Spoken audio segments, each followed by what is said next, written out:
तो नमस्कार, मैं हूँ किरण यादव। सबके बीच में मैं एक नाच गीत लाई हूँ। अच्छा लगेगा कमेंट बॉक्स में बताना। आज मेरे गांव का मेला है, जिसको देखना है आ जाओ मेरे गांव में।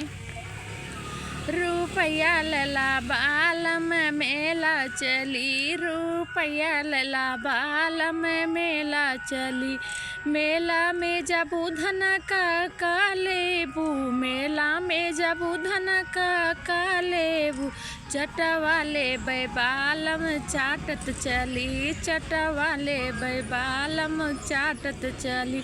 रुपया लला बालम मेला चली, रुपया लला बालम मेला चली।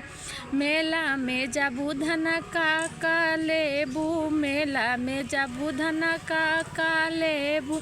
गट्टा लैला बालम काटत चली, गट्टा लैला बालम काटत चली। रुपया लला बालम मेला चली, रुपया लला बालम मेला चली।